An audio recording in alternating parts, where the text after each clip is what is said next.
Yo, what's going on, people? Y'all, this is your boy Gavin, but the cool kids call me GT, and we back again, once again, with another RealmBreakers podcast. I hope you guys are doing great. Hope you guys are having yourselves a great week, and I'm hoping everything is going well. And you already know who I got with me. Go ahead and introduce yourself there, partner. What's good, everybody? This your boy, Spiky Boy, aka Ron Wilson, bus driver. And we out here with another Ram Breakers podcast. How y'all doing this Friday night? And y'all already know what it is. We're gonna come with y'all, with our nerd and podcast, as with topics that And once again, just like last week, this is gonna be another chill podcast. Like, nothing too serious. Yes, we heard about the whole thing of, Microsoft buying Activision Blizzard, but neither of us are really Xbox players and it doesn't really affect us. We don't care. So yeah, basically we don't care. Okay, we don't play Call of Duty. We don't really fuck with Overwatch like that. Any of the games that are a part of Activision Blizzard, we don't really play. So it's not don't really mean nothing to us. But yeah, we're gonna move on. We're gonna go ahead and start with our first topic for tonight, and it is damn it. There we go. In your opinion, what's an anime that can do something that no other anime can do? And tell them how you came up with this topic there, buddy. I came up with this because of how like there are animes out there that are just so famous and just so big and out there and have impacted so many people's lives that they are referenced in other mediums of entertainment. So, we got references in Marvel movies, references in other anime, references in just regular movies, stuff that references in other manga and books and stuff like that. So, it could be like it could just be any anime that you feel like that has, impacted the world to that extent. And yeah, I mean, it's not a lot to choose from when it comes to this category, this topic, because we already know Dragon Ball Z is one of them. Dragon Ball Z is referenced in any damn thing. Yeah, Dragon Ball Z is referenced in Marvel Comics. There was one time where Spider-Man and Deadpool were fighting each other, and then Deadpool said something like, "Hey man, I don't want to kill you because I can't go get the Dragon Balls and wish you back to life." Like that was the thing. We got Dragon Ball. We got Dragon Ball references in the Eternals when it come down to some of the like attacks and stuff that they was using, and some of the like actual formations and stuff like that they was using. Like Dragon Ball has just left this. Dragon Ball transcends past just anime. Like even if you don't watch Dragon Ball, you know who Goku is. You've seen this man somewhere. You know who Goku is. Stuff like that. So at the same time, it's like Dragon Ball just had this really big impact on the world, and without Dragon Ball, like a lot of shonen anime wouldn't exist because Dragon Ball inspired a lot of these other mangaka to create their own stories and stuff like that. So there's a lot we have to. There's a lot of stuff we should thank Dragon Ball for, and I just feel like it's one of those animes that is one of those animes that no other anime can do what Dragon Ball has done. I mean, Naruto's trying, but with Naruto's trying with like this new wave of new anime fans who hate Dragon Ball but like Naruto.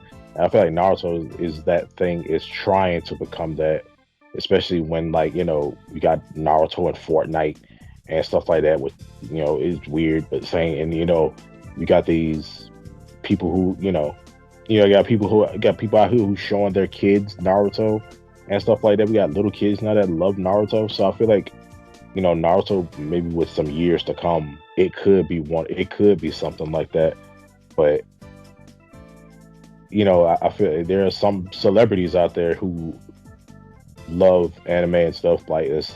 Like how we was talking about this prior before we started, because we have podcast briefings and stuff before we come in, But we was talking about this earlier, and my boy GT brought up the fact that Robin Williams loved Neon Genesis.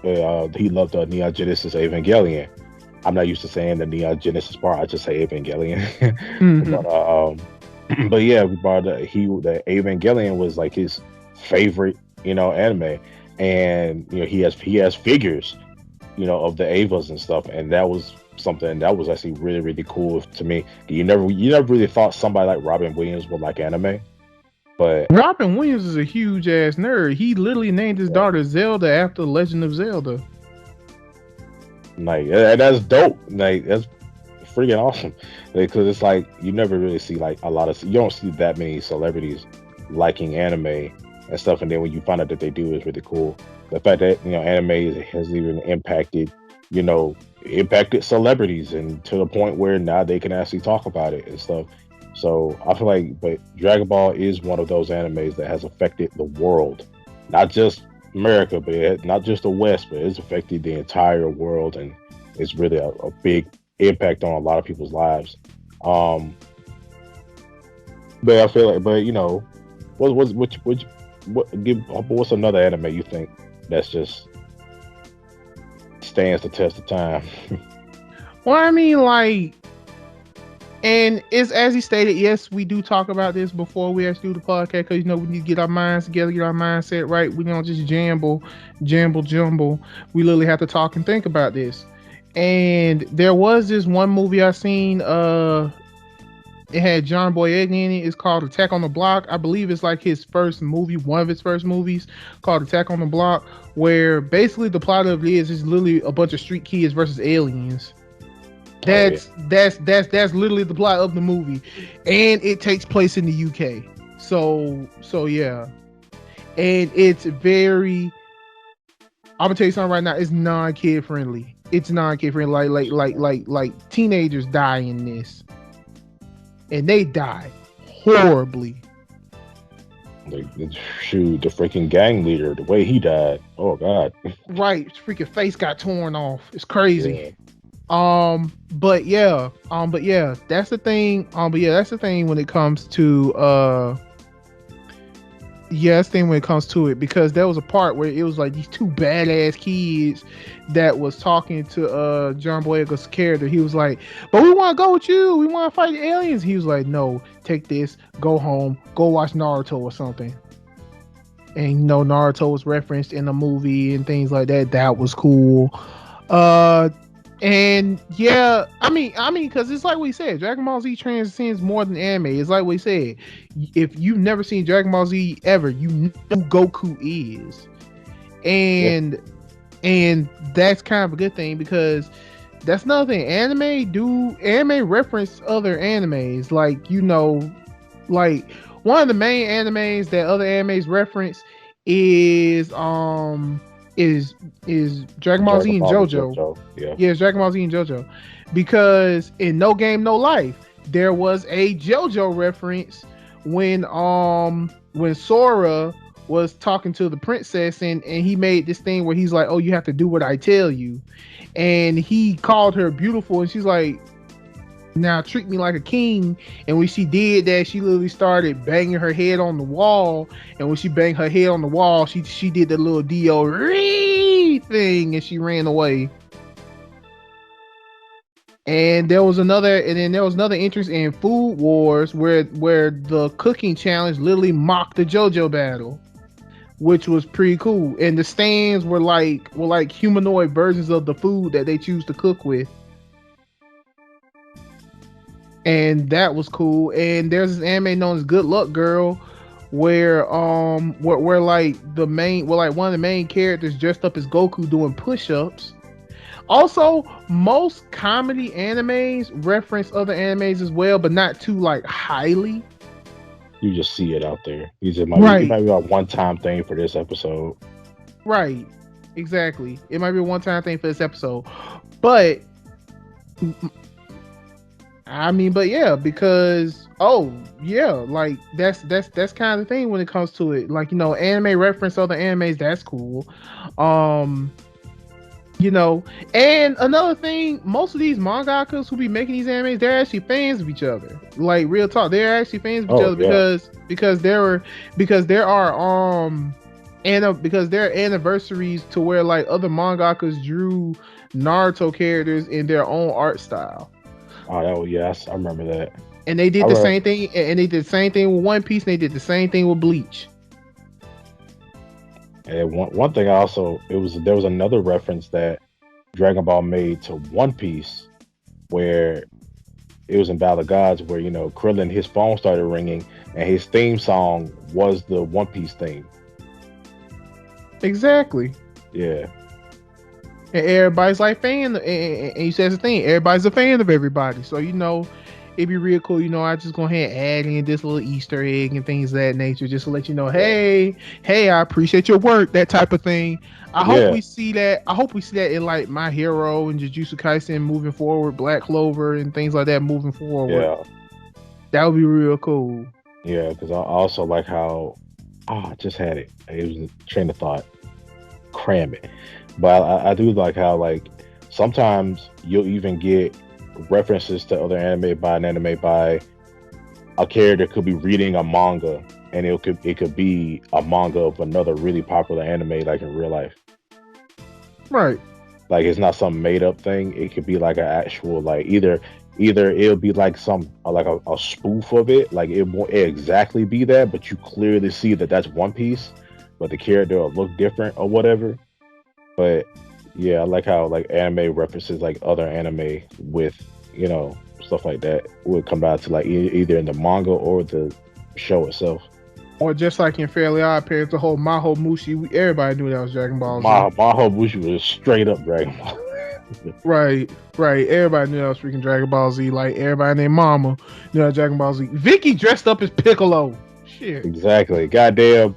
Man, fucking South Park. Pokemon. Pokemon. The curse bird. The curse bird. We know that's goddamn Pokemon. Like, Right. I cursed the bird. I cursed the bird. It's Pokemon. freaking don't know what the fuck you saying the whole lyrics. The only thing I understand is just Pokemon. Yeah. But yeah, man, like I would, I do like seeing. I wonder with My Hero. I'm surprised that My Hero hasn't made any references to other like real superheroes. Like Superman and stuff like that. Yeah, I'm surprised it hasn't really I feel like because it's an American property, copyright is different. Yeah. Yeah, yes, yeah. But it'd be I don't want to like not actually like show them, but like you say, oh man, that's the Avengers, they're pretty cool, stuff like that. Like it'd be, you know. But, Yeah, because I remember there was a fan drawing I saw of All Might introducing Deku to Superman and Batman, and Deku was like super nervous.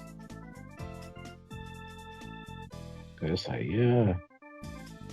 But I do like how anime like reference each other, stuff like that. So just let people know that hey, mangaka knows what this anime is, and I'm actually a fan of it. It's pretty freaking cool, just to know that they're out there and they like those things.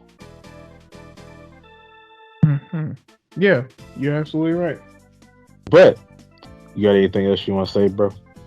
No, not really. Hopefully, in the near future, maybe there'll be anime that's so popular that it gets referenced in other forms of media as well.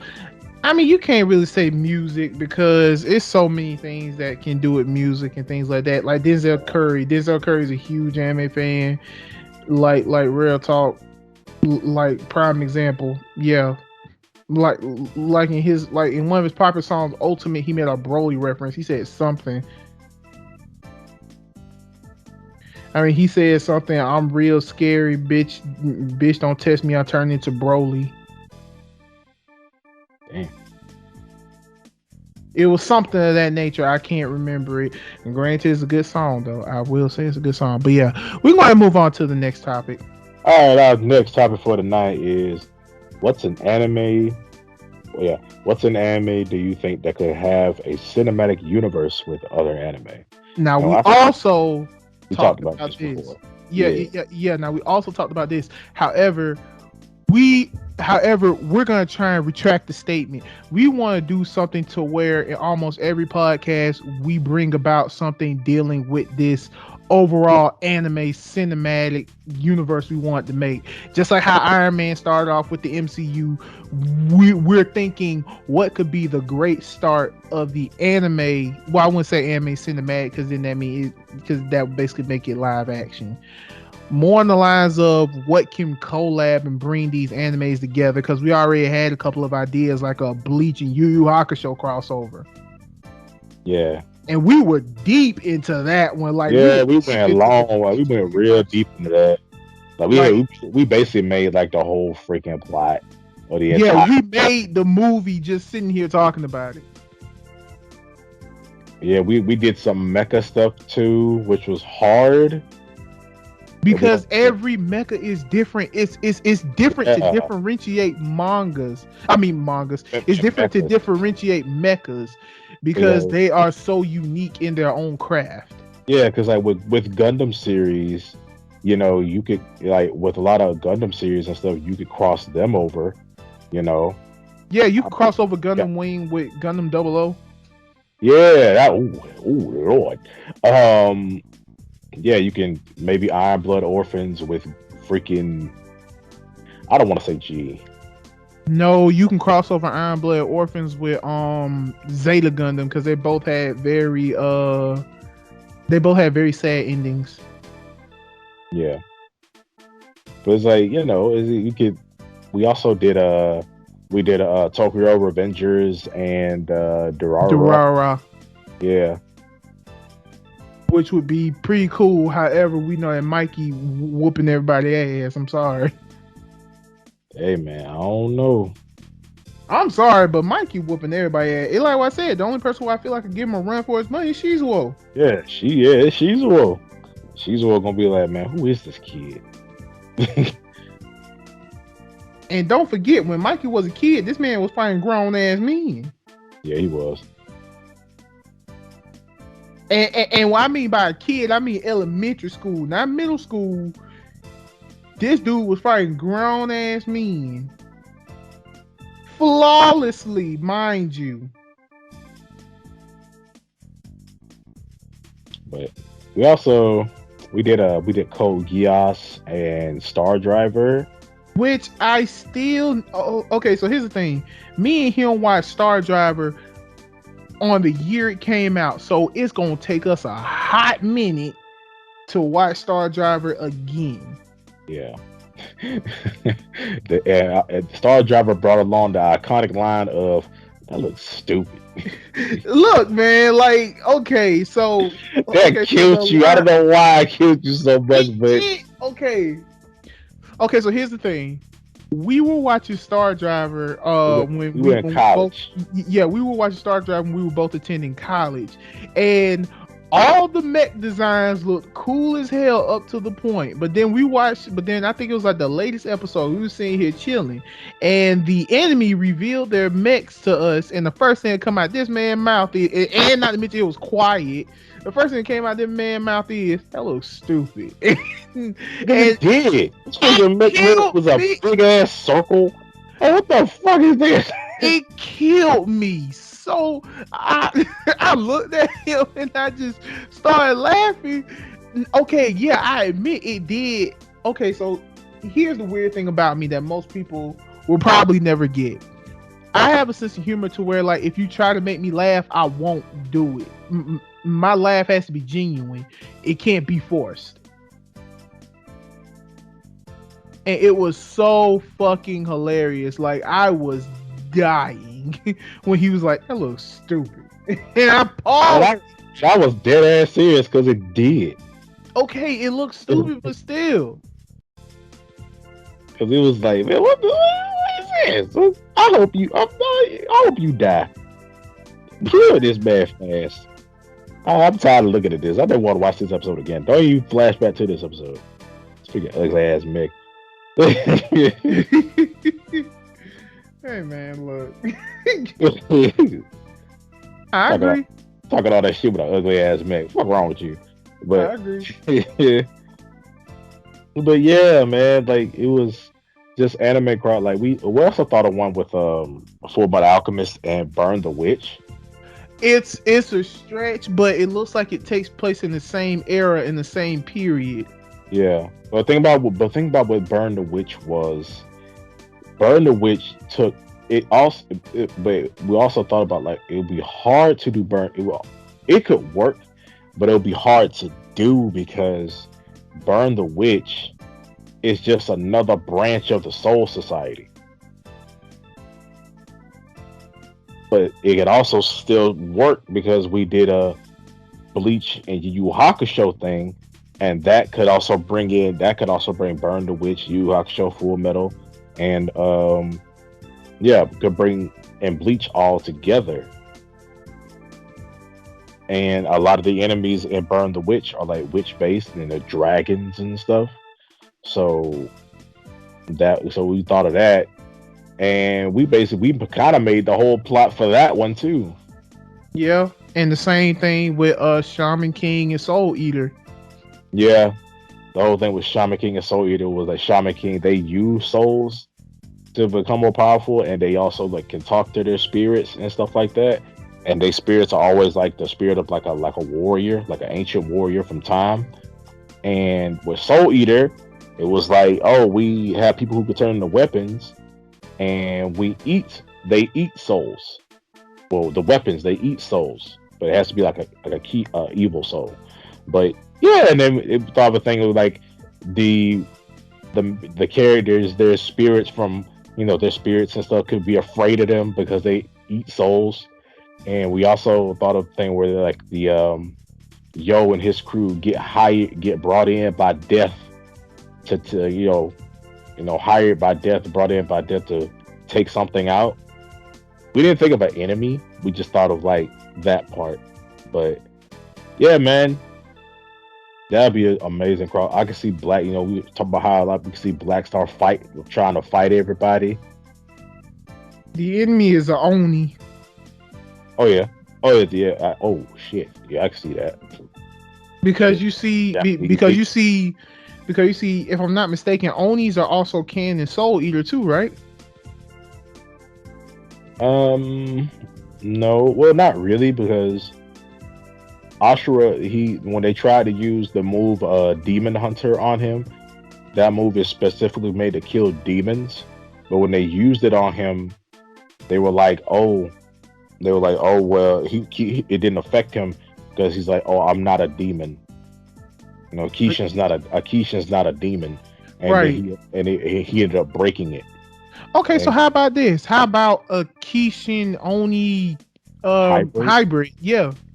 yeah, we could do Where like where where where where this it would Oni has have to been take eating souls. right. Where it would have to take both of them to finish them off. Yeah, because it could be like a Oni that was instead of eating the Oni, a Oni that's not eating, a Oni that's eating regular human souls in the Soul Eater universe. If you keep eating human souls, you turn into a Keisha.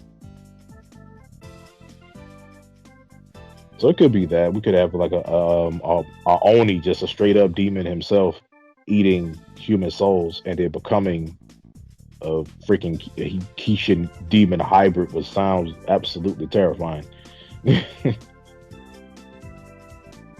Right. Exactly. Yeah, it sounds terrifying, but bro, you gotta admit that that would be an excellent watch. Oh hell yeah! And also to see the synergy between the characters and stuff like that. I would love to see like Black Star and Hoda Hoda like teaming up together and doing stuff. I would love that, like see that. And I would love to see Yo teaming up with Soul and Maka because they are like kind of like the main characters. So it'd be that. But yeah, man, it just some unit and well, we didn't, we just made those two. I don't know with those two collabing with each other. I don't know what else they could, meet after that. Because now Yu Yu Hakusho is with Bleach, so I don't know what else we could put with those two anime right there. Like what will foreshadow to the next one? Jujutsu Kaisen. Oh. Oh, okay. Yeah, it's also, but yeah, it can also foreshadow to Jujutsu Kaisen. Okay. Yeah, it could foreshadow to Jujutsu Kaisen because remember, all of this stuff, because remember, universe, hear me, hear us, universe. Okay, we're trying to, okay, just like how Marvel did their little cinematic universe, we're trying to do the same thing with anime. Now, we're no artists. Yeah, we ain't drawing this shit. We can't draw worth a damn. However, Oh, I wait. don't mind. However, I don't mind writing this shit. I don't mind writing it. I promise you, I don't. I don't mind. Even though I got writer's block out the ass, but I'm starting to get some motivation here. Okay, I would really like to. I would really like to write that shit, like straight up. That would be dope to just bring in stuff. And we even made some stipulations because remember, we said that a villain in the Bleach and Yu Yu Hakusho collab would be a low tier Arankar, but instead of just him being alone, it's a band of low tier Arankars. Because it's just like what my bro stated. Granted, the Espada are gone, but that does not mean Arankars don't exist. Yeah, because some of the Espada are still alive. Only one that's really still alive is like Haribel And Grimjow. Grimjow. Damn, that's it. But yeah, I believe so. Yeah, that's it. But yeah, we one thing about it is it's like, okay, there are still hollows out there that are eating each other and evolving and becoming Arankara. So it makes sense that there'll still be Arankara. Granted, it might not be that many of them, but time works differently at Hueco Mundo, so it could be like a month, and then Hueco Mundo has been 7 years, and now we got a new. Now there's like new Arankar that are established and stuff like that. So it makes sense there would be new Arankar coming to Earth and trying to come into Katakuta Town, Earth in general, and trying to fuck it up. And then the Soul Reapers are like, "Well, all these goddamn Arankar coming from." Right. Right. And we basically said it like this: the Arankars actually get to the Yu Yu Hakusho world by traveling through the Gungai, since the cleaner doesn't exist anymore.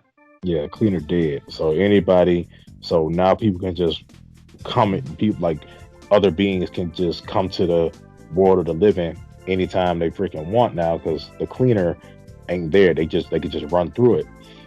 And these Arankar come to Earth, but they're not. But they go to like they go to the Yu Yu Hakusho universe, and it's like the main, it's their main city that they're in. And we had it to where, Yusuke and the rest of the crew, Kuwabara, Hiei, and Kurama, they're fighting these things. They're fighting the Arankar come up. They don't fight. The Arankar don't really fight like that. They just bring in a horde of hollows with them, like middle low tier hollows and maybe 2 Minos Grandes. We'll do that. And they're fighting these things and they're getting overwhelmed. They're killing them a little bit, and they do eventually figure out that, you have to cut their mask or destroy their mask on their face to kill them and stuff. And yeah, so then that's when out of nowhere, I don't know who it is, maybe someone like in the Yu Hakusho part, they're getting ready to get killed or bitten, and an arrow comes in and it's Uryu shooting the arrow, and then out of nowhere you see Chad come in and punch something, and then Rukia comes in and freezes something, and then Renji comes in and goes roars. I ain't gonna say that. Well, no Bankai, but just roars Zabimaru, stuff like that comes in, clashes, and then Ichigo comes in, does a Getsuga Tensho, and kills a shit ton of them. And that's when the Arankar come out, and then they fight the Arankar a little bit. The Yu Yu Hakusho crew is baffled of what the fuck is going on, and after the fight, they go back to the Spirit Detective base, and then that's when they get the rundown on what's going on. All right. And we thought, but we also thought about like how would that, what point in time are we putting these characters, because we don't want, because this is their thing together, so we didn't want nobody to really outshine anybody, you know. And we decided to where we're going to use the Ichigo Renji and all of them from after the Fullbring arc, and we're going to use Yusuke and them before. Well, you said this is before the tournament. I would say before, or I would say before or after the tournament, because remember, it wasn't basically wasn't guaranteed if everybody still, kept their powers. But you know what? I would say for the sake of plot, like just being real, I would say for the sake of plot, let's go ahead and let it be Yusuke and them after after the other world tournament. Yeah. Yeah, let's do that. Cause, I was like, cause like them after the Fullbringer, everybody's busted. So especially when they took on the Fullbringers and all the Sorus were beating them basically one hit, like yeah, everybody was pretty gassed up. And that after the tournament, everybody's pretty busted. They keep going, but everybody's pretty busted and they all right. So, and we thought about like how would the spirit detectives know about Soul Reapers and the Soul Society. So basically it was who'd you say it was that knew about the Soul Society? It was Koenma's dad. Yeah, it was Koenma's dad that sends them like a letter say that help is coming, and it has like The hell well, butterfly. yeah, it was a hell butterfly. It was a hell butterfly that comes to him and tells him that help is coming. And we get our main crew from Bleach. It was Ichigo Renji. Yeah, Ichigo Renji, Rukia, Chad, Orihime, and Uryu. And one other captain we would have we would added with either Kisuke, Byakuya, maybe Toshiro. No Kenpachi, we're sorry. No, no Kenpachi at all. No, hell no. He gonna want to fight everybody. Everybody. Yeah. Damn body. He gonna want to fight everybody. And we also talked about the banter between characters and stuff, like how would Kuwabara talk to Renji, and the banter between Orihime and what was her name? Orihime. It'd be Orihime and Yusuke's girl. Keiko. Yeah, Keiko. Those conversations, and also the banter between Ichigo and Yusuke, like they gonna butt heads. They gonna butt heads a lot. And going by how everybody's explaining everything, who the Soul Reapers are, and stuff like that. They're explaining it, and then Hiei and Kurama are like, "Oh, okay, we got it. We understand everything that's happening." And then Kuwabara is like, "I don't understand shit y'all talking about." and they're like, Yusuke will be like in the middle. Right. But other than that though, we thought of some cool shit. I'm really proud of us on that. Yeah, same here. I'm actually very proud of us on that as well. I don't know. I mean, because like I said, I am feeling inspired to do this. But remember, this all started with the gavel bang of hammer on metal. And that's what made Iron Man. I'm just trying to think what would be the best way to open this world up to everybody. This is a real question. Yeah.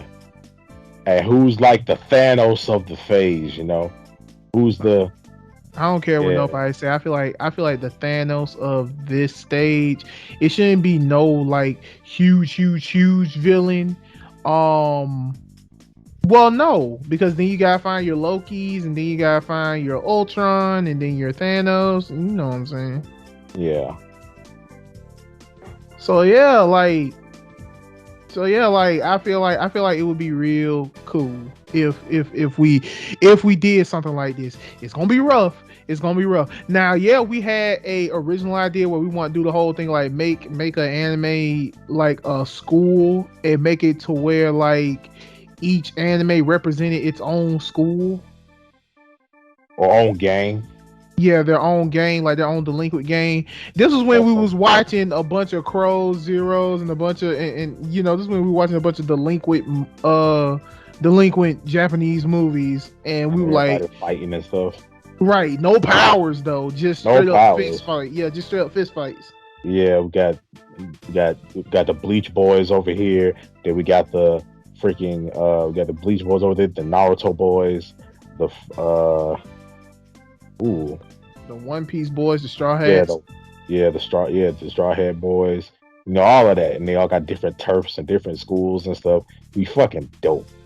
And watch all these people, watch all of them fighting each other in a Crow Zero kind of way. Yeah, if you guys have not seen Crow Zero, we highly recommend you go watch that movie. Crow Zero and the other series. Crow Zero. There's also a sequel called Crow Zero 2, and the other series he's talking about is High and Low. Yeah. Now, High and Low is an easier way to watch. You can watch all of their movies on Netflix. Yeah. It's not an advertisement. We recommend it though. Highly. And their soundtracks is a fucking banger. Hey, yeah, man. I love their soundtrack, man. I tell you, but their soundtrack is a banger. Yeah, fuck Ice. But get over it. Never. Get over it. What is wrong? Basically, Ice was the leader of another gang, and they were like, but the main crew of the gang was like they were like a rap group, and yeah, Ice was the leader of them, but Ice wasn't nothing but an Asian the baby. That's all he was. Stop it. Fuck that nigga. No, fuck that guy. But yeah, man, we go. So you got anything you want to say about this topic, bro? No, I don't have anything else I want to say. However, and I'm just being real with it, I love to see this happen. I would love to see this happen. Shoot. Like straight up. But yeah, like real talk. That's my opinion. I would love to see this happen. So yeah, we're gonna go ahead and go on to the next topic. All right, our next topic is: have you ever gotten into something that your significant other is also into? Let me explain this real quick. So for those y'all did not know, yes, nerds be dating out here. Yeah, they're not just pull, okay? You're right. You're right. Absolutely. Yeah, right. They're not just pull, bro. we got women out here. We got wives. You know, not yet, but basically wives, and they nerds too. You know, but they nerds in other. They nerds in other mediums and stuff like that. And there's some things that they're into that we done kind of got into and stuff like that. Not super heavy, but like we're taking an interest in it. Right, exactly, and it's the same because you know, the more you spend with your significant other, y'all bound, and let's just be real, y'all bound to get into something they're into, just like how they're bound to get into something you're into. If y'all connections are really like that, that is, no shade thrown. I'm talking to all you bitches who be turning off their man's game while they're in the middle of playing it. I wish I could slap y'all to the moon, but we're gonna continue. We're gonna continue. I was gonna say something, but fuck it. But yeah, man, like me and my girl, she likes anime, stuff like that. You know, she's a very like casual, like super casual. Like she might watch one anime a year or something like that. But she's really big into astrology and Wiccan kind of things, like witch stuff. Really big in she loves documentaries, specifically murder mystery type of stuff. She's really into like the planets online and retrogrades and stuff like that. and also like other sort of religions, like other gods and stuff like that, like tarot card readings, um yeah, just all kind of stuff like that. And then also like dreams, what your dreams and stuff mean and stuff like that. She's really spiritual. And so we got into I got into like the whole zodiac stuff, the whole like the zodiac astrology type stuff because of her. And it's really, when you really go down deep into it, like it's some real interesting stuff to find out, like the origins of zodiac and stuff like this. Really interesting stuff. And like whenever she talks about it, I can hear the passion in her voice. And she's gonna love this because she watches the podcast, so she's gonna love this part when I talk about it. She's Hey gonna be blushing, sis. she's gonna be blushing like a motherfucker. But but yeah, man, she's really into a lot of stuff. Also, she's into a lot of DC stuff. She's into DC comics and stuff like that. She's very much into a Harley Quinn. That's her baby. That's her. That's her psychotic persona personified. That's a lot of P's. But yeah. Um she's really big in that stuff. So like I took a lot of interest in some of the stuff that she's really interested in because she's passionate about it, and I love that, and it makes her happy and everything. And I'll be genuinely interested. Like when she's talking about it, I'm genuinely interested. I'm not just sitting here listening and not you know trying to really be into it. But yeah, it's really freaking cool. You know, see how open her mind is and stuff like that. So, but yeah, like for me, she got into you know maybe some games and stuff like that. A little bit of anime, stuff like that. But I feel like I feel like you know a lot of her stuff is a bit more interesting. I'm just saying. But yeah, man. Yeah, man. My girl, weird, and I love her. Yeah. For me, I actually get my girl into a lot more things than she's gotten me into. It's either I've seen what she's already into or I already know it. Now, the one thing I will say, and yes, babe, when you listen to this, this is true.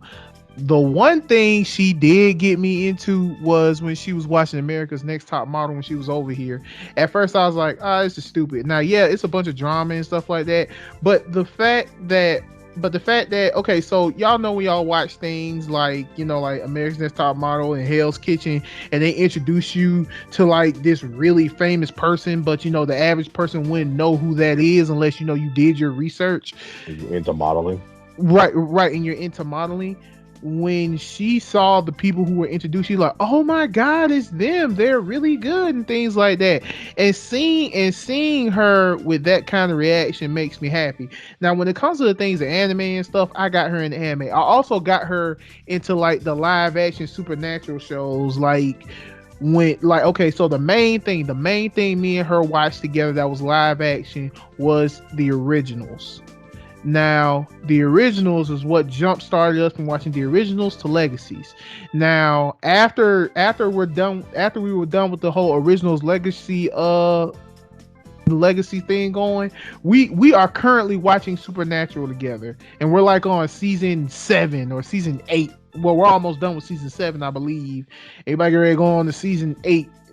We still ain't done. We ain't scratched the surface of what the hell going on. Got 15 seasons of that. Yeah, you just say like 15 seasons. That's crazy. What more can you do? Is my opinion. But anyway, she started watching more supernatural shows. Like she watched a couple of witch shows. I know it was like one. I don't know if it was a Nickelodeon witch show that she watched that was on Netflix, but apparently she was really heavy into it, and she was talking about how she just enjoyed watching it and things of that nature. And then she watched she's watching the Vampire Diaries, the prequel. Well, not really the prequel, but it was the original show that started off the whole thing with originals and legacies and things of that nature. So there's that.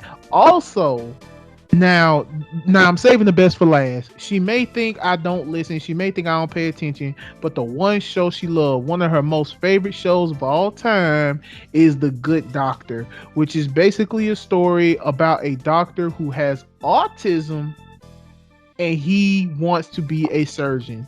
Oh, I heard That about that show. it is a very good show. And the guy who plays the autistic character does it so well. He's not really autistic, but he does it so well. Like real talk, he does it so well. And my lady can quote me on this because of the simple fact being is that she does have two autistic brothers, and she was like, don't just play autistic for a joke. And she doesn't see it that way. She loves The Good Doctor, and she at first she was thinking, oh, you don't care about this, but I'll watch it with her. Hell's Kitchen we watched together. Got her into a shit ton of anime. Tokyo Ghoul, Psycho Pass, um Project Arms, which I highly recommend to a lot of people. It's a very old school anime, but it is a pretty dope anime with a pretty dope concept. But yeah, like I got her into all those things, and I know she's grateful for it because she feels like I opened her eyes. I introduced her to something new. She introduced me to something new. I never in my days would have watched Smokey and the Bandit 1 or 2, but them are some hilarious ass movies. So, Bay, if you're listening, I thank you for putting me on to those 2 movies because those 2 movies are hilarious. They were so funny. I even introduced it to this man. What man? Oh, me? Oh, yeah. In this,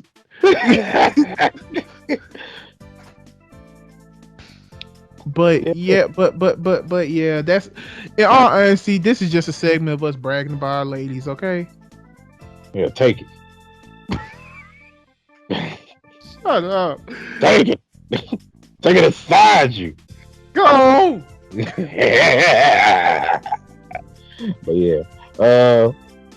We're gonna move on to our next topic, number 4. What's an anime or video game cutscene or song that made you emotional?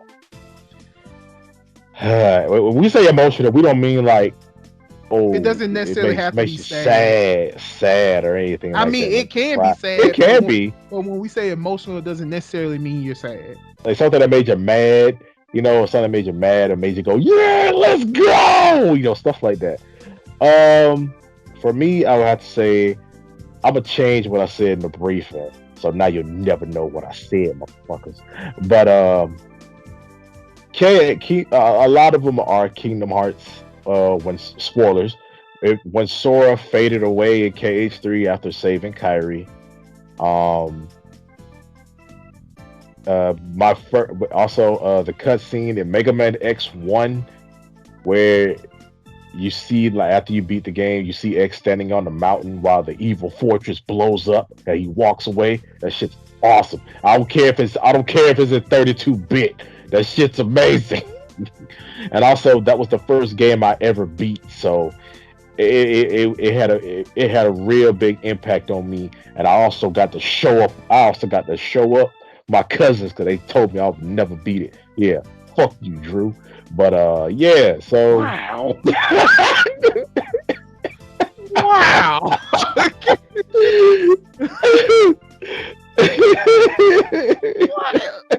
Wow.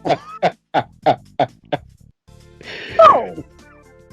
Because it wasn't my game. It was like growing up for me. Like every time I went to my older cousin's house, they had all the games, all the systems. So that's how I got introduced to a lot of different gaming series like Spyro, freaking Mario, Spyro, the Disney games, Mortal Kombat, Street Fighter, Sonic, the Power Rangers beat 'em up game. Like that's how like oh yeah, Pokemon, heavy on Pokemon. That was like in Dragon Ball and Digimon stuff like that. That's how I got into a lot of the stuff I'm into now. And they used to pick on me a lot. 'Cause I used to suck at games. And I finally beat Mega Man X1 in front of them. It was awesome. Just the whole vibe. I was like, yeah, yeah. Oh man, different beat something. I was like, so I'm like, yeah, fuck you, Drew. But another one was an anime scene comes from my number one favorite anime of all time. Gurren Lagann. When in the movie version of the ending of the anime was a lot better to me than the anime ending, but still they're both great though. But when Simon is fighting the anti-spiral, no mech, just straight hands. Him and it, just straight freaking hands. Granted, the anti-spiral had tentacles and shit, was stupid, but straight hands. And when his arm turned into the Giga Drill, and he pierced through that motherfucker, it was absolutely freaking awesome. I was like, I rewatched that scene like 7 times that day. It was a glorious day. Had mac and cheese and everything. But and my last details, man, details. But and my last one is from Fullmetal Alchemist Brotherhood, where Al went. I got technically I got two. It's when Ed went through the portal and he saw Al's body there, and his body told him that I can't go with you because you're not my soul. And he gets pulled through the door, and then Ed punches through the door and said, "I'm coming back. You stay your ass right there." I cried, and the music did help. He was like, "You stay your ass right there. You better wait for me, goddamn it. I'm coming back."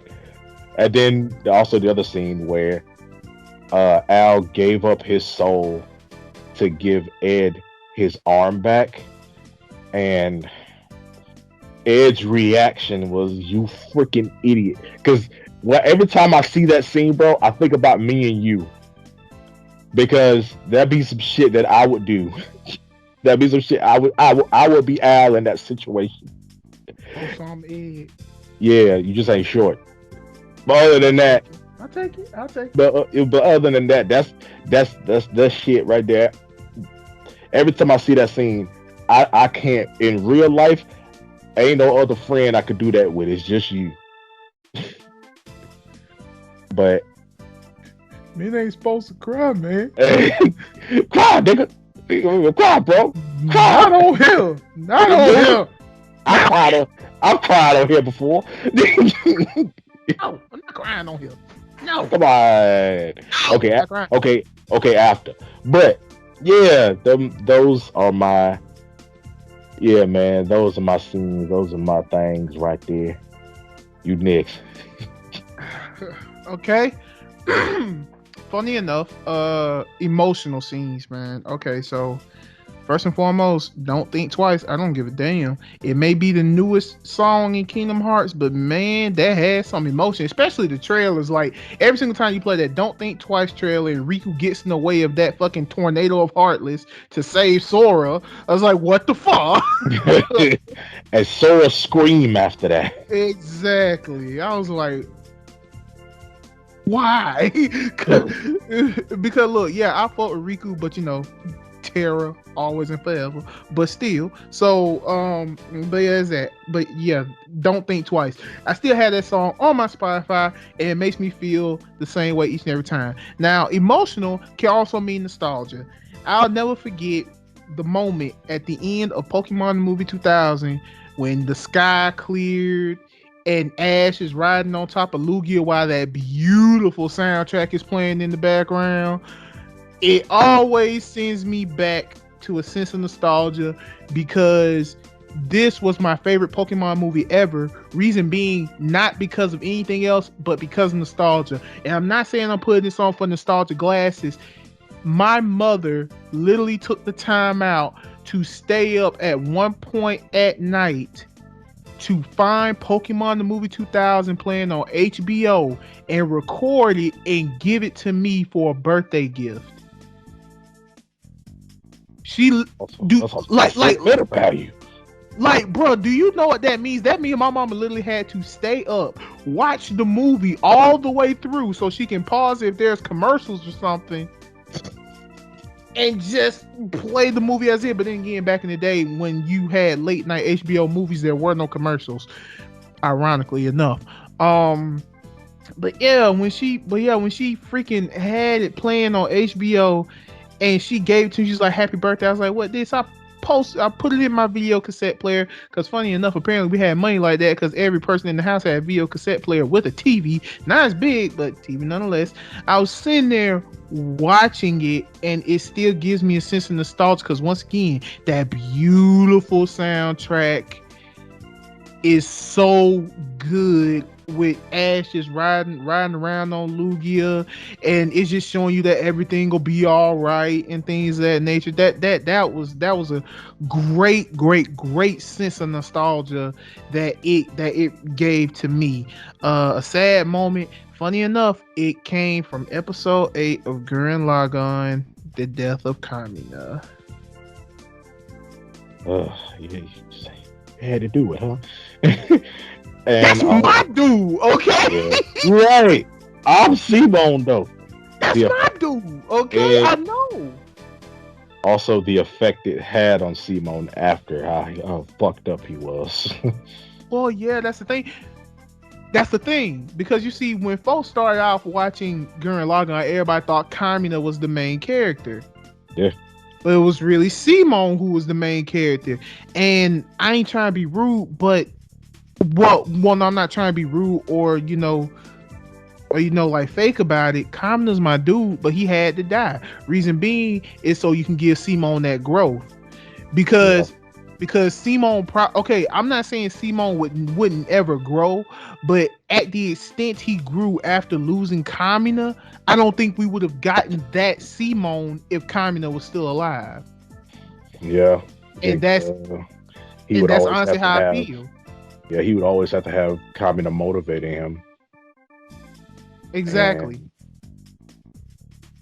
I just feel like he had to die for Simone to have that, how the slogan of how Gurren Lagann is, it's the anime that turns you into a man. So oh yeah. And another sad moment, brace yourselves, it's actually from the first part Naruto. It was that final fight between Naruto and Sasuke in the first part Naruto, where they had that little banter going up against each other, where Naruto's like, I'm your friend, I'm gonna keep coming after you no matter what, and he was like, I've lost everything, I've lost Sasuke like, I've lost everything, I lost my family, you didn't even have a family to begin with, what makes you think you know how I feel? And them, like, fighting toe to toe and things of that nature, all that emotion coming out in that one fight, and then Shippuden just had to come and fuck it up with the first thing coming out of Naruto's mouth is Sasuke. And I was like, God, I was like, damn it! Every 5 minutes. That, and another sad moment, believe it or not, Asuma dying. Oh yeah.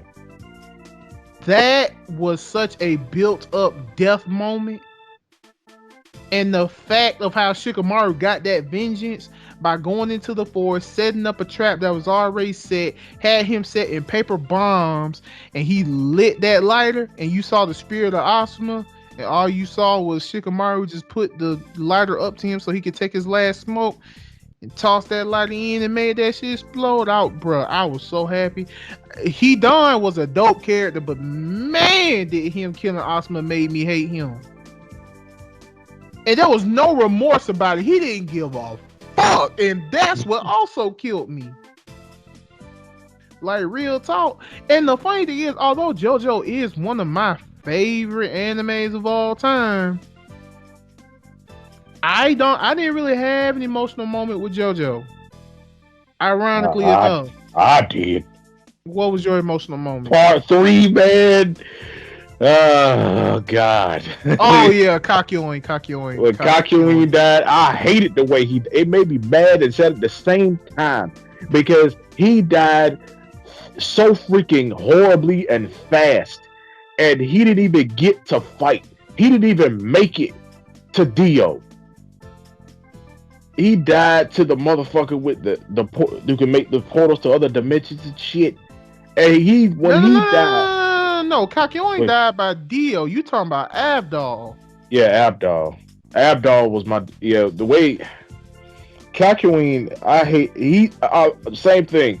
He died so freaking fast and horribly, and he figured out what the fuck to do. He just couldn't tell nobody, which was fucked up. And it was when Calculine died, and then Abdon. I hated the way he died too, because he just died out of nowhere and didn't even make it to Dio. And all that was left of him was his arms, and it pissed. I wasn't even, and I wasn't even okay.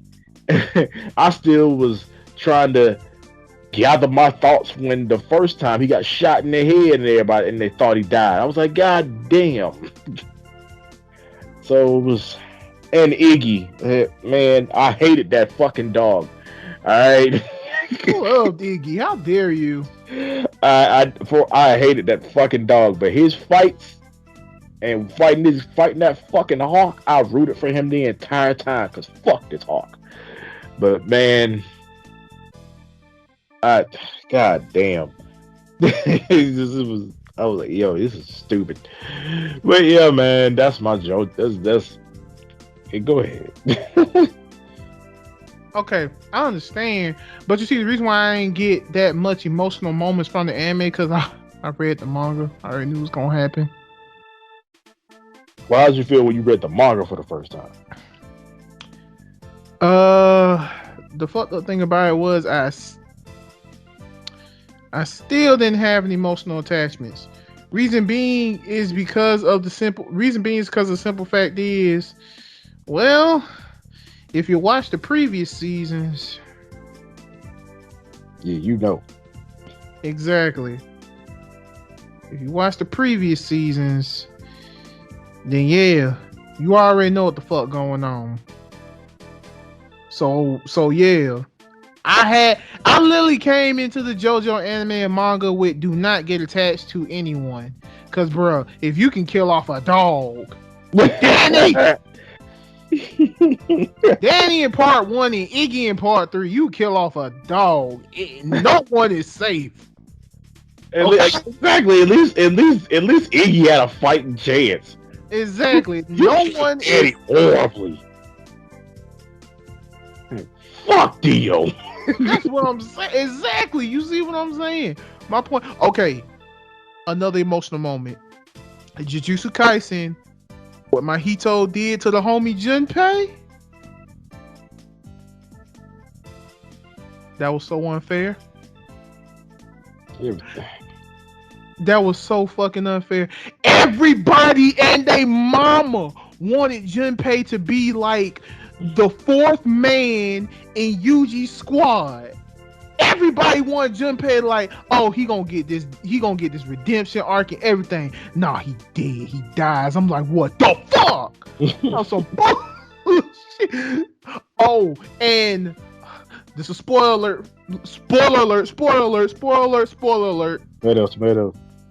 Nanamine, the motherfucker with the glasses and the suit. He died horribly. Wow. I was like, what the fuck? Bro, when I was reading the manga, I was like, bro, what the fuck is this? I'm like, no, man. This is supposed to be a teacher. This is supposed to be an A1. What the fuck? Like, what the hell? Bro, the mangaka holds no qualms. He gives no fucks. I'm like, what the hell, man? What the hell? My sense of accomplishment, which is also another feeling. Killing fucking Tagoro, you Hakusho the Dark Tournament. Okay? Fuck Tagoro. Fuck everything about him. That's a big, ugly motherfucker. I swear to God. In that game. He had that fucking combo long way to hell. That shit pisses me off every single time. You like even if I approach you, and look, I tried to play fair. Unleash the spirit cuffs. I got my combos. I'm ready to go. Let's go to girl. No, that fucking long way to hell combo took me out within a matter of seconds, and I had to restart the fight. Bro, I spent almost 24 hours trying to kill this man. I didn't kill him until midnight. This if you don't know, there's a Yu Yu Hakusho 2D fighting game, right? Tagoro's the final fucking boss. And yeah, he got a fucking combo called Long Way to Hell. And there's a combo as long as fuck. You think it's gonna end, but it don't. It's like goddamn King's combo. It's like King's combo and goddamn Tekken. What was it? Tekken 3? Yeah, it was Tekken 3 where King just has a combo where he just continuously grab you or slam you down multiple times until you dead. Yeah, the infinite combo. Yeah, Tagoro got that, but imagine his punches from a big ugly motherfucker. All right, yeah. I said it. King is prettier than goddamn Tagoro, and he got a goddamn cat for a head, but he got them jaguar for a face. But yeah, man, I feel all the pain that he feels. I didn't look after beat Tagoro. I never played that game ever again. That game make me sick every time I see it. All right. And I'm a fight game guy. I'll never touch that game again. Okay, but yeah, we're gonna tread on this one for too long. Let's go ahead and move on to the next one. All right. The next topic for the night is our last topic for the night is what is one anime or video game that made you a fan forever? You go. There I go. But something that made me okay. I'm gonna say it again. Only one. Yeah, I'm gonna say a game and I'm gonna say anime. So I'm gonna say it right here. Mega Man X1. I know about classic Mega Man, but I grew up with X. So X is my favorite Mega Man out of all of them. Mega Man X1 is the first game I ever beat by myself with no help from anybody. That game made me a fan of video games forever because I started to think, what other games can I beat? You know, what other games can I venture off in to beat and stuff like that? Because I spent time on that game. Every time I went to my cousin's house, that's the game I was playing in the living room on the Super Nintendo. That was the game I was playing, and I got all the powers. I got the special codes to go to the newer levels and stuff to beat Sigma and stuff like that. And it was a real accomplishment for me, and that game was the man. I still play that game to this day. I got a whole Mega Man X collection right now. So, and an anime that made me a fan for life was, I'm not going to say what I said in the briefing, so you'll never know. But it was, hey man, I'm going to say it. I ain't ashamed. We are 2022. Everybody inclusive. Sailor Moon. Sailor Moon, out of the anime I used, Sailor Moon was the second, well, not second anime, but it was the second anime that wasn't Pokemon or Digimon or anything like that. You know, it was the anime I watched after Dragon Ball, after watching Z and Dragon Ball and stuff. Sailor Moon, I loved Sailor Moon. Sailor Mars, forever my baby, forever number one Sailor Scout. I don't give a fuck nobody say, but yeah, man, Sailor Moon, that made me a fan of anime forever, or one of the things that made me a fan of anime forever. It was also kind of like it was anime I kind of watched in secret when I was younger, because us back in the day, we got picked on for liking anime. So if anybody found out I like Sailor Moon, I was gonna get my shit rocked. But yeah, man, I love the Sailor Moon. The original Sailor Moon, fucking awesome. Sailor Mars all day. And okay, well, you said video game and anime. Well, I guess it's my turn. The number one anime that got me into anime, bro, it's actually two, but all kudos goes to this one, and that anime is Flames of Recca. Flames of Recca. And if not, Flames of Recca and History's Great Disciple Kenichi. You see, I wouldn't necessarily say I got into this anime game late. I got into this anime game not knowing what anime is. You feel me? Basically, basically what I'm saying is this. Yeah, I was a huge fan of Pokemon, huge fan of Digimon, huge fan of Yu-Gi-Oh. I was even a huge fan of Duel Masters. Oh, bro, I still remember the theme song. Not only that, not only and here's how I say I was a huge fan of Duel Masters. I even bought the PS2 game that they were selling, Man. and I'm not gonna lie, it was fun as hell. That game was fun, but that's neither here nor there. I was a fan of all that stuff before I knew what anime was. Like I said, I was one of the first few kids in Cuthbert who knew what Pokemon was because I literally got a cassette about Ash explaining to me what Pokemon is. I remember that.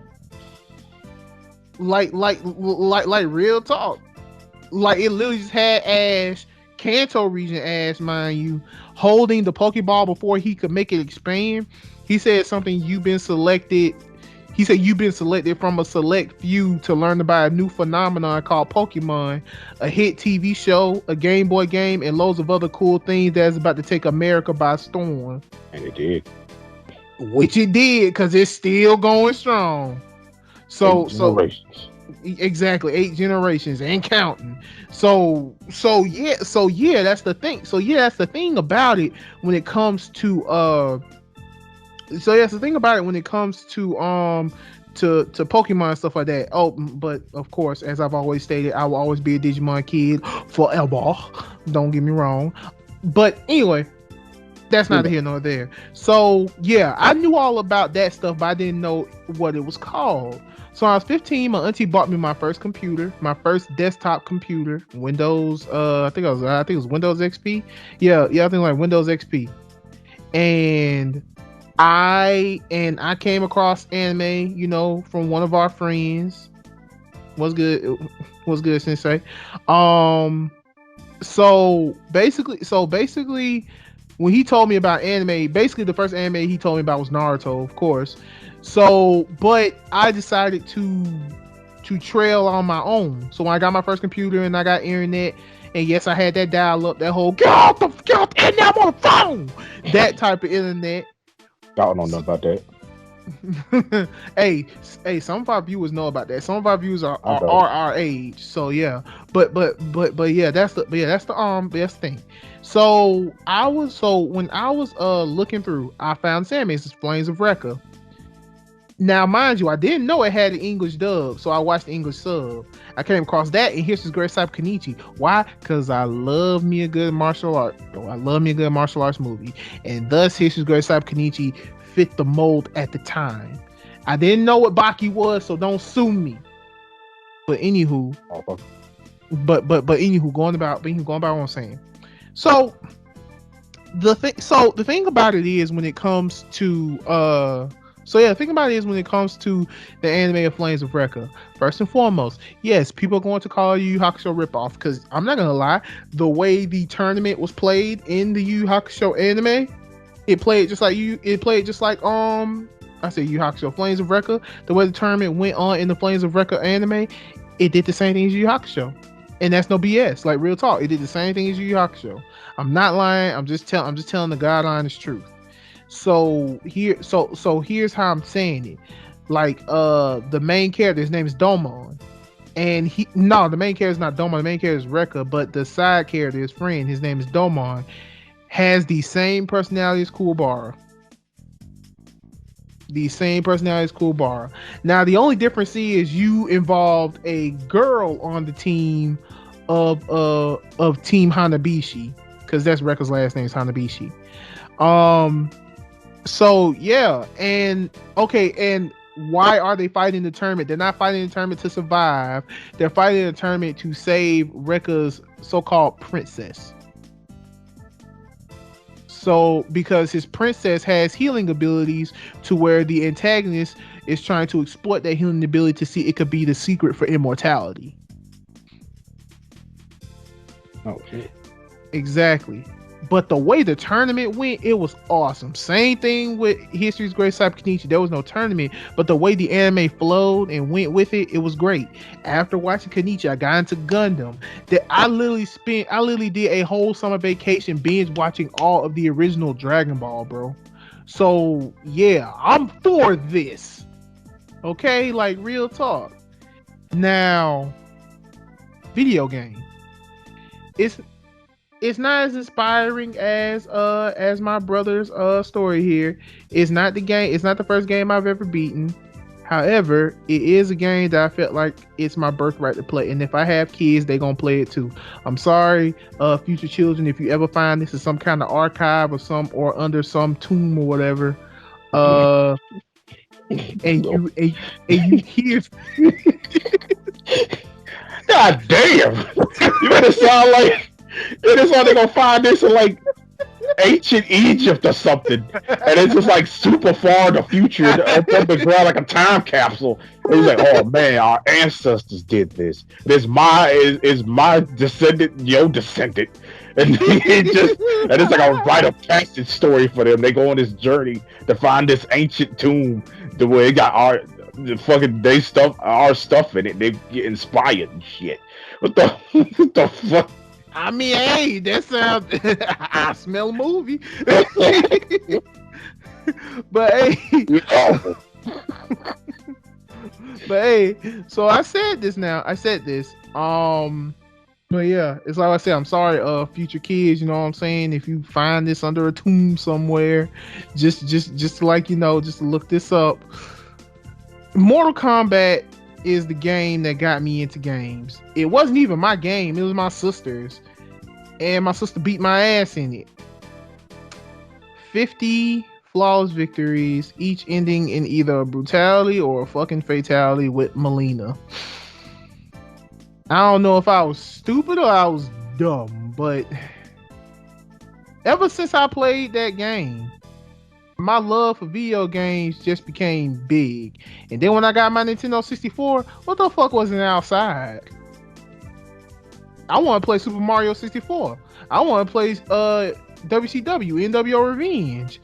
I wanted to play Super Smash Brothers, the original N64 Super Smash Brothers. I wanted to play damn, what other games I had? I wanted to play Donkey Kong 64. I wanted to play Pokemon Stadium 1 and 2. Oh shit, you was living the life. Bro, Christmas was always good to you, boy. When I was a kid, I always had good Christmases. Like real talk, that was no BS. Also that and good report cards. If my mom saw I got all A's, pack your stuff. We're going to Walmart. Choose your game. And man, did I have a good time my N64? I even had Glover. Yeah. Like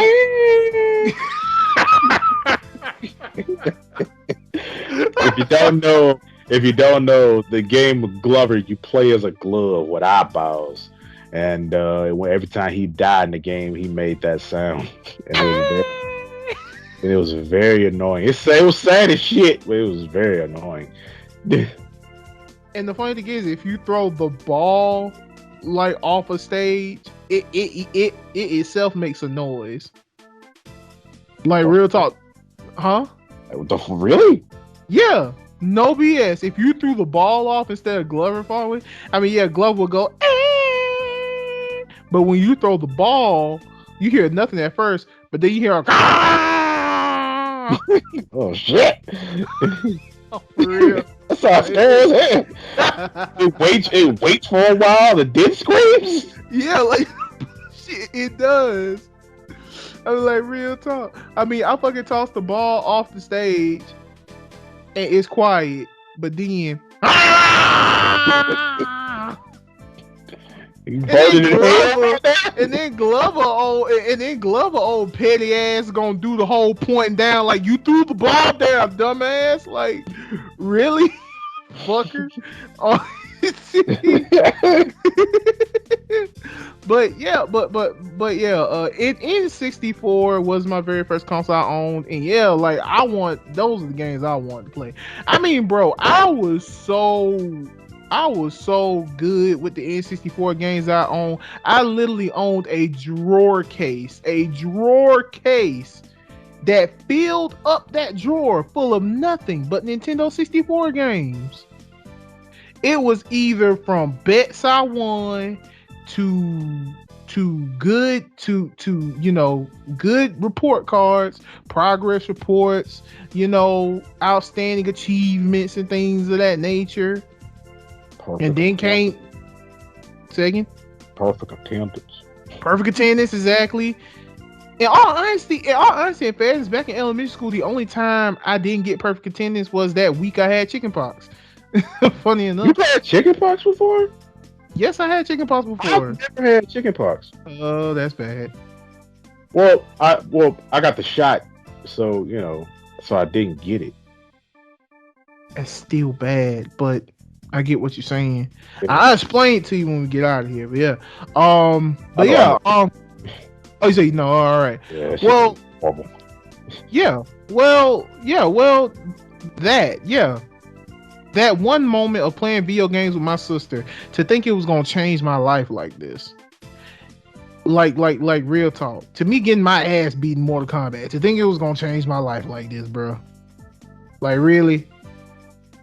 This is what got me saying, oh yeah, let me go ahead and go to video games. My sister beating my ass. Really? Yep. She ain't playing with you.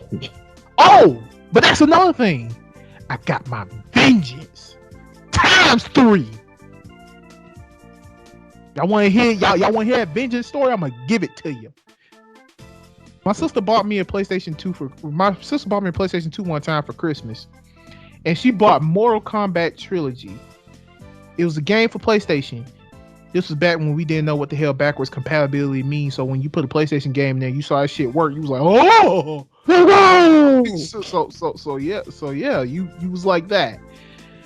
So my sister bought Mortal Kombat Trilogy, and she said, I want to play against you. And she said this, and I quote, the only reason why I bought you this game is so I could beat your ass in it.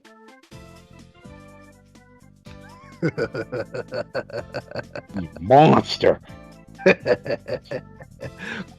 Me a monster? My Not sister about her. Nah. I like So she picked up petty ass Melina, while I picked Johnny Cage and brutality that shit out that ass. That's version 1. Version 2 was Mortal Kombat Deception with Shujinko and Onaga and all them. Okay. Beat her ass in that. And the trilogy was when she tried to get her son into playing the game. I love my oldest nephew Tyler so much. He looks just like me and everything. However, he was talking cash money and shit. Talking about some uncle, I could beat you on Mortal Kombat 9. You little shit, you must not know who you talking to. So it started like this. I whooped my nephew's ass first. Then my sister came there and said, I'm not just gonna sit up here and let you beat my son's ass. I'm playing. I'm practicing. I said, okay. Beat my sister's ass. And then that was when she wanted to get her boyfriend at the time to play against me. He was like, nah, man, you gonna understand. The man of the house gonna take care of this. I said, okay. And my sister like, well, look, while you whooping his ass, I'm finna go to the store. Okay. I added insult to injury. Y'all want me to tell you what I did? I got my most hated character in Mortal Kombat 9. For those of y'all that do not know, it's Quan Chi. Damn, really? I hate Quan Chi because of what he did to Scorpion. Yeah. Fuck Quan Chi. Agreed. Yeah, I hate Quan Chi. Granted, he was a huge comedy thing in Mortal Kombat 4. His fucking nerd that bullshit right there. That was that Quan Chi. Fuck him. I'm glad he's dead. But anywho, I got Quan Chi. And for those of y'all who do not know, Quan Chi has this fatality where he will literally rip off your leg and repeatedly beat you to death with it. And what I mean by repeatedly beat you to death, he will keep doing it until you press select next fighter or continue. And the funny thing is, I chose Quan Chi and I did that fatality on my sister's boyfriend. And when I did that,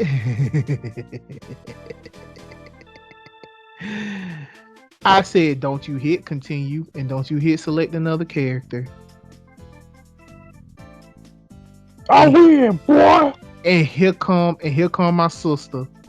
And her boyfriend said this, and I quote, I can't fight against a man who just literally ripped off my leg and beat my ass with it. And ever since then, my sister still ain't got that at victory. So I hope so I hope you training my nephew well, because the next time I see him and he want to play some Mortal Kombat, he better take this. He better take the crown. And he better wear it proudly. Cause he got two other brothers that's coming for that ass. Oh shit. Cause I don't care what nobody say, bro. Mortal Kombat is gonna be a staple in my family. To hell with that. But anywho, I done went on long enough. I'm sorry. I'm having too much of a good time. I'm sorry. So closing statement. I know. So closing statements. Go and hit that closing statement for us, bro. All right, man. Hey. We're gonna ride out. We're gonna ride out with the cock out, and we're gonna see y'all next weekend for another RealmBreakers podcast. Appreciate y'all coming out for this one. This is a special podcast. This was fun. This is a fun one. They're all fun, but I like this one. I think it's gonna be one of my favorite podcasts.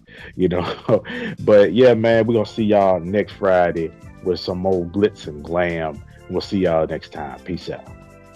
Yes, sir. Yes, sir. Thank you guys for stopping by once again. Y'all already know what I'm about to say to this. Another podcast done, another realm broken. We are done for tonight, and we are going to catch you guys next weekend. Don't forget, since next weekend will be the final Friday of January 2022, there will be a mental health check, so y'all get prepared for that.